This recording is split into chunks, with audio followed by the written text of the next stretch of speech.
Hello friend, તમારું સ્વાગત છે મારી પરીસ કિચન યુટ્યુબ ચેનલમાં। તો મિત્રો, આજે આપણે બનાવવાનો છે આવો હેલ્ધી એકદમ મસ્ત નાસ્તો। તો ઉપમા છે, એ આપણે ઉપમા એકદમ હેલ્ધી છે, તો આપણે બનાવી લઈએ। એકદમ સરળ રીત છે। તો મિત્રો, હવે આપણે એક પેન લેવાનું છે। પેન ગરમ થાય એટલે 1 વાટકો આપણે રવો નાખી દઈશું અંદર। રવો નાખી દઈ અને આપણે એને શેકવાનો છે। એકદમ ધીમા ગેસથી શેકવાનો છે।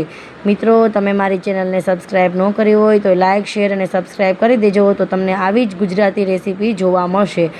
જો મિત્રો, આપણે એકદમ હળવા હાથે ધીરા ગેસે શેકવાનો છે। તો એકદમ રવો આપણો શેકાઈ ગયો છે અને એક ડીશમાં લઈ લેશું।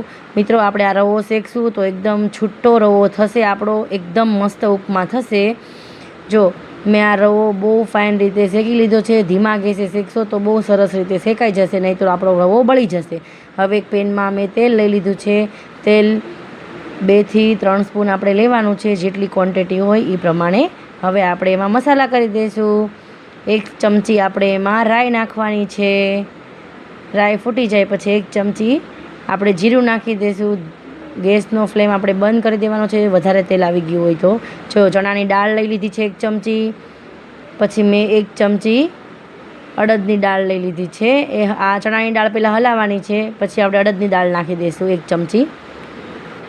હવે આ બધું મિક્સ થઈ જાય પછી આપણે એમાં હળદર નાખવાની છે।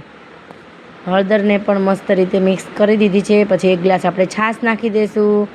મિત્રો, બાળકોને નાસ્તામાં લઈ જવાની છે, આ ઉપમા લઈ જવાનો છે, એટલે આપણે મરચાં તેલમાં નાખવાના નથી, આપણે છાશ નાખીને પછી મરચાં નાખવાના છે, એટલે એકદમ આપણો મોળો ઉપમા તૈયાર થશે, નહીં તો બાળકોને તીખો લાગે છે। પછી આપણે આમાં 1 ગ્લાસ પાણી નાખી દેવાનું છે। મોળી છાશ નાખી છે 1 ગ્લાસ, અને 1 ગ્લાસ આપણે પાણી નાખી દઈશું। હવે આને એકદમ મસ્ત બરાબર ઉકાળવાનું છે। હવે આપણે સ્વાદ અનુસાર મીઠું નાખી દેવાનું છે। તમારે જેટલી ક્વોન્ટિટી હોય એ પ્રમાણે તમે મીઠું લઈ શકો છો, વધારે ઓછું। મિત્રો, આને એકદમ મસ્ત રીતે હવે ફાસ્ટ ગેસે ઉકાળવાનો છે આપણે, પછી ધીરો કરીને પછી આપણે રવો નાખવાનો છે। જો કેટલો ફાઇન ઉકળી રહ્યો છે આપણું પાણી। મિત્રો, તમે આવી રીતે એક વખત જરૂર બનાવજો। જો આપણું પાણી ઉકળી ગયું છે, હવે આપણે રવો નાખી દઈશું। એકસાથે નાખી દઈ અને એકદમ આપણે બીટરથી એને ફેટી લેવાનું છે, ધીરો ગેસ રાખીને। એક રસ મસ્ત ફ્લફી એવો રવો આપણો તૈયાર થઈ ગયો છે। આપણે આ રવાને એક પ્લેટમાં કાઢી લઈએ।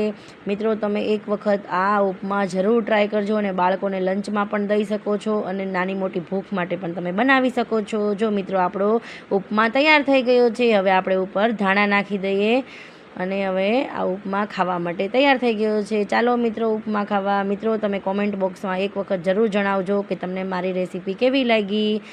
મિત્રો, તમે મારી ચેનલને સબસ્ક્રાઈબ કરવાનું ન ભૂલતા। Bye bye.